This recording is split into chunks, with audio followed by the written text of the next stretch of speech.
Welcome to Politicking. I'm Matthew Cook, sitting in for Larry King. Even the most basic history lesson for many students in the Western world includes learning about what used to be referred to as debtors' prisons, which was the very legal process of taking destitute persons unable to pay their debts and sentencing to them to prison terms until they could work off what they owed via labor. It was done away with a long time ago, but in recent years, many communities have witnessed the rise of a sort of modern-day debtor's prison for failure to pay legal debts and fines they can never hope to settle. Recently, a class action lawsuit alleges 13 municipalities in Missouri have been abusing their poorer citizens for minor infractions and then imposing irrational fines and even jail time when they can't pay. Thomas Harvey is the executive director of Arch City Defenders, which is the group leading the suit. He joins me from St. Louis. Thomas, thanks for being here. Yeah, thanks for having me, Matthew. I really appreciate the invitation. Can you give me a brief history of the Arch City Defenders? Yeah, Arch City Defenders is a nonprofit law firm that provides holistic legal advocacy to the homeless and the indigent in St. Louis and across the region. We combine direct representation. What I mean by that is people who are facing eviction or who have got a current ticket in a municipal court or something along those lines. We combine direct representation with social services because most of our clients, what they really need is jobs, treatment, housing, employment, things like that. And we do that, we use our experience with the direct representation to bring impact litigation. The lawsuit that you just mentioned is an example of that, where we try to stop the system and disrupt the system that's creating the problems that our clients face every day. And how are you guys financed? Who funds and backs you? It's a combination of things. We have a contract with the city of St. Louis to provide legal services to the indigent in St. Louis who are unable to get into housing, jobs, and treatment because of some legal barrier. So, wait a minute. So let me get this straight. The city of St. Louis hires you to fight against the city of St. Louis? That is right, and I know it does sound a little strange. It's even slightly stranger than that because it's a program that's funded by the federal government. HUD sends Housing and Urban Development gives the city of St. Louis $11 million a year to prevent and end homelessness. And then the city distributes that money to 50 agencies, and we're one of those agencies. And yes, it is true that we end up on the other side of the city of St. Louis's police force and their circuit attorney or their municipal court attorneys. So it is a little odd, but that is exactly what happens. So can you tell us some of Arch City Defenders' successes?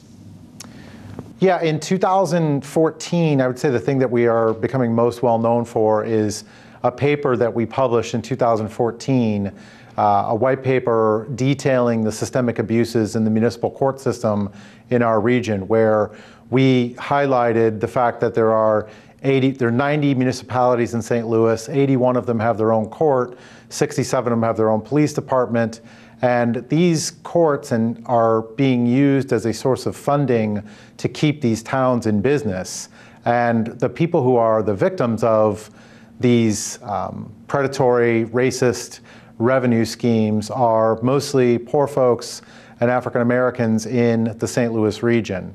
And so we were able to put together a study that we've been working on for several months prior to the murder of Mike Brown in August of 2014.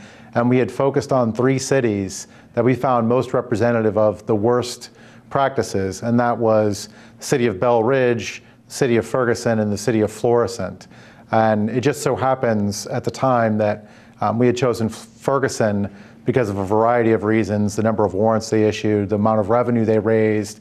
But this was well before Mike Brown was murdered by Darren Wilson, and this became a national conversation. And so, in a nutshell, you did this study. What did you find out?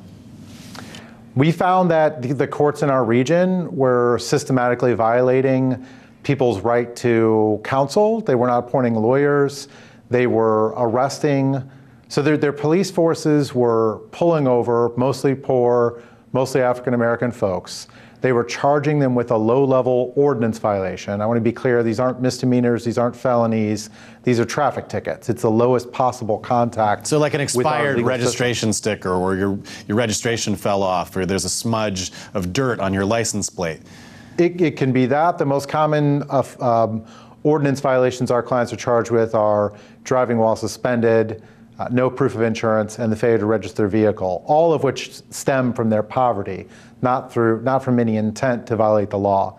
So they're stopped and they're ticketed, and they are either on the spot told to come up with a certain amount of cash, sometimes as much as $800.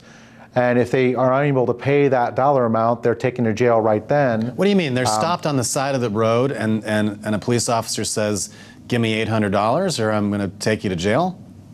Right. Right there on the side of the road. That conversation begins on the side of the road, and they could pay them right there, or they could pay them at the courthouse. But our lead plaintiff in our lawsuit against the city of Velda City was initially pulled over because she failed to turn on her headlights when she was leaving a Walgreens parking lot. And the officer pulled her over about 1,000 yards from that parking lot and then issued 3 additional tickets and told her if she had $800, she wouldn't have to go to jail that night. Okay, so I was going to ask you next, is there a phrase or some sort of set of words that describes this practice? But while you're talking, I think I came up with it. It's highway robbery. That would work. That would work. I mean, for our clients, that's just daily life, and being black and being poor in St. Louis, there's no additional word for it. It's been their life for 50 years, and in America, these practices obviously go back to the founding of our country and are continued through the Civil War and Reconstruction and the Black Codes, Jim Crow, and on up to today. Well, let's talk about that for a second. So, sure. Actually, and before we do, what is the phrase for this? I mean, debtor's prison obviously describes what happens when you're too poor to pay your fine and you go to prison. But what about being fined for regulatory violations that you can't afford to pay because you're poor? What umbrella does that fall under? I mean, and then let's talk about it in the context of history, because to me, this is the principle of the Fourth Amendment. This is what the Fourth Amendment of the U.S. Constitution Bill of Rights is supposed to protect us from. So to your first question, I would say, unfortunately, I don't have a neat answer for that. But for our clients, it's a constant daily sense that they are living in a police state, and when they are stopped by law enforcement in this region, they at best believe they are going to be fined money that they cannot pay and jailed if they can't pay it, and have their entire families extorted if they're unable to come up with that money on their own. I think you just found it. It's extortion. I mean, it's a shakedown. This is what the mob does when you're going about your daily life and trying to run a regular business or travel to and from school or home or work, and you're shaken down by men with guns. I mean, what else do you call it? Certainly if these were not cities and these were not police officers, you would call it a conspiracy. We might call it a RICO violation. It is definitely reminiscent of that. Armed men from a group of people who live in town A have arrested people, taken them, put them in a dungeon, and then told their family if they come and pay $500, their family member can get out and buy their freedom. If I did that, obviously I would be jailed immediately. Yeah. But this is under the sort of patina of law enforcement and in the name of public safety. I think that the practices themselves and the types of violations that they are seeking to enforce through these stops and trips to court would reveal to you that it's not about public safety. And our clients have always known it's not about public safety. It's about the money, and it's about racial profiling. It's about social control over poor and black people and limiting where they can go, their mobility within this region and across America.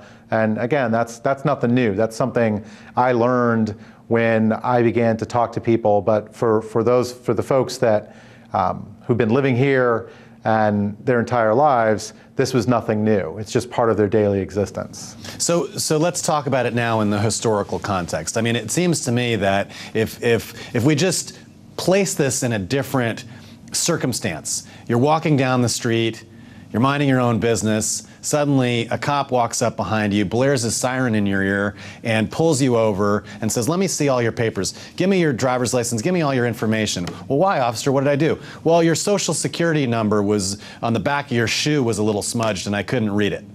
You know, that would be a dystopian, futuristic, nightmare. But that's what we deal with the moment we step into our car. There's this allowance that if we're driving a motor vehicle, that we should be allowed and accept this notion that we should be searched and have our papers and affects seized just because someone thinks, oh, maybe we can shake down this guy for a little bit of money. That's what the state is doing. So isn't this what the Fourth Amendment was about?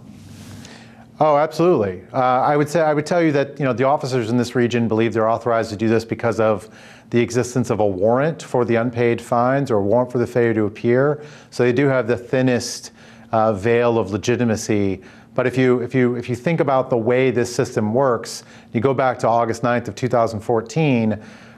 St. Louis County is a region of about 900,000 people. Maybe it's rough upwards of 1 million. There were 600,000 active warrants for arrest in St. Louis County for a region of under 1 million people. A police officer's job... Wait. Say that again. Over half the population that had... say that again. I want to make sure our audience gets that. It's a region, it's a stunning number. It's a region of under 1 million people, 900,000 roughly, and there were 600,000 active warrants for arrest in St. Louis County. So over half the population had a warrant out for their arrest. Right, yeah. Thomas, stay right there. We're going to continue this conversation very soon. More politicking after the break. Welcome back to Politicking. I'm Matthew Cook, sitting in for Larry King. We're talking with Thomas Harvey, Executive Director of Arch City Defenders, which is the group leading a class action lawsuit alleging that 13 municipalities in Missouri have been abusing their poorest citizens for minor infractions and then imposing irrational fine and even jail time when they can't pay. Thomas is in St. Louis. So before I went on that ranting rampage there, we were talking about the Fourth Amendment in the context of what was the Fourth Amendment to the U.S. Constitution supposed to protect us from? Protect us against unreasonable searches and seizures by the state. And it's certainly, our Fourth Amendment has been completely eroded, almost completely eroded to almost a meaningless amendment to the Constitution right now through years and years, decades now of constant pressure by the Supreme Court and constant pressure by law enforcement to create additional reasons for us to be able to violate our citizens' right to be free from these searches and seizures that even our founders held so dear. So yeah, I mean, the clients that we're talking about are people that society doesn't pay attention to, and their rights are being violated every day. And I wanted to briefly, you asked about a historical context. I would take it one step maybe to the side, maybe a little bit further. In 1901, the Department of Justice sued Montgomery, Alabama for exactly the practice you described, for stopping a black man on the street. This is post-Civil War Reconstruction,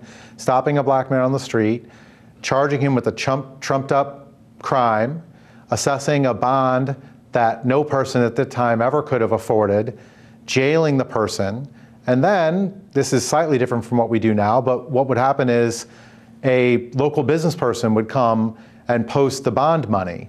And then the person charged with the crime would enter into a contract with that business person to work off the money owed and effectively be re-enslaved.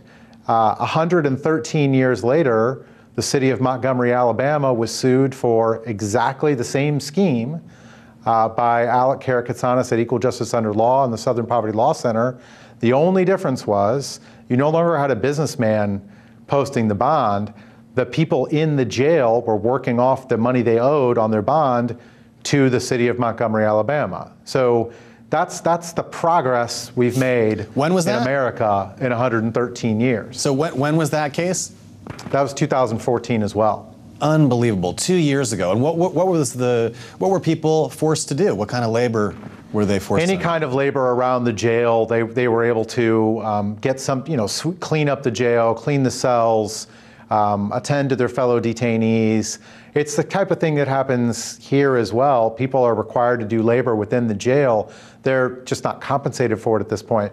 And unfortunately in our Constitution, you can require people to do unpaid labor post-conviction, after they've been convicted by a court, but not pre-trial. And that's what was happening in Montgomery, and that's what's been happening all across our country. So it's not a, we really haven't, sometimes we want to pat ourselves on the back and talk about the progress we've made in race relations, and certainly significant legal protections have been passed, but what we've seen and what organizations across the country have seen is no one is paying attention to what's going on in our courts. No one is paying attention to what's going on in our jail because the people there are invisible or are ignored by most of us in the society. So folks watching this, need to go to their courts, need to go to their jails, need to go to their homeless shelters and find out what's going on with their fellow human beings, because it's only because wealthy, middle-class, white folks do not know this is going on that these types of practices continue to exist. If it impacted all of us, they would end tomorrow. So what can people do? It's your organization. I know there's Cut 50. There's a lot of different organizations that are involved in criminal justice reform. What are the organizations around the country that people can support to help change this abominable practice? Well, so everyone in their community has probably got a local branch of the ACLU or an organization like Arch City Defenders, and their supporting those organizations financially makes a lot of sense. But set that aside for a moment. I'm being serious when I say, go watch what's going on in your court. Go see what's going on in your jail. You have an absolute right as an American citizen to observe these proceedings. Go watch it. See if anything stands out to you. We were just in Tennessee recently leading a group of lawyers who are not criminal defense lawyers, who practice civil litigation, to go see what's going on in their courts. And they were shocked. These are people who go to the courtroom every day, but not the criminal courtroom. They saw things that they never expected and they were never taught in law school. Your average citizen who doesn't have legal training, that's all I mean by average, who hasn't gone to law school, and in some ways probably has a stronger sense of justice than lawyers do anyway, would be shocked at the makeup and the composition of those courts. So your defendants are primarily going to be black or brown, and your court employees are likely all going to be white, and you're going to see something that is a picture of what most of us typically envision coming out of a movie representing the 1950s, but that's happening in your backyard. So just being there and actually having citizen involvement and watching what's going on is a really important thing. And then talk to the people who are there. You have to understand these folks are not criminals by any meaningful definition of that word. They are poor people who are making rational choices about which bills to pay and then being criminalized because they chose to pay their light bill instead of paying their ticket to the city of Jennings after they've been racially profiled and pulled over because they had a tail light out. So let's just talk about this big picture. What is the point of a criminal justice system? From your perspective, what is the objective? Well, that's a great question and something we ought to examine. I would say that in the perfect world, it is there to protect us against the actors in our society who have actually risked public safety. I think you can make none of the people that we're talking about are any threat to public safety. Not a single one of them is a threat to public safety. The people who are greater threats to public safety are in very different walks of life, yet are never reached by our criminal justice system. If we were serious about criminal justice, if we actually were serious about that, we would be investigating the practices of large systems, large corporations, large entities that actually have massive impacts on our country, instead of focusing on homeless people who are sleeping outside because they have no other place to go. So the purpose would be to protect us from the greatest harm. If we ever did incarcerate someone, that would be a person that we had deemed so dangerous to our public safety that they had to be isolated from our community. There are very few people in America who actually fall into that category. There are people who do, obviously, and there needs to be some way to isolate those folks.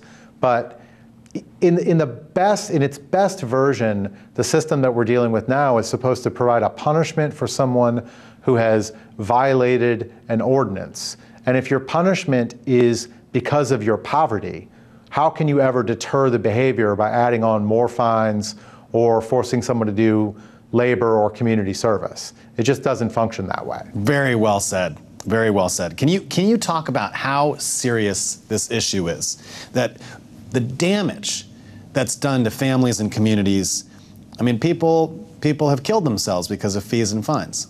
That's absolutely right. I was going to say, in our community in St. Louis, 5 people have hanged themselves in these jails while waiting to get out because their family was unable to make a payment to buy their freedom. They killed themselves because they don't know when they're going to leave, when they're going to leave that jail. That is obviously the most devastating consequence, and for the families of those people who have hanged themselves, we all owe them an apology for ever incarcerating their family member in the first place. But to do it in our name, that was done in our name. That was done in the name of public safety, and ostensibly we asked for that.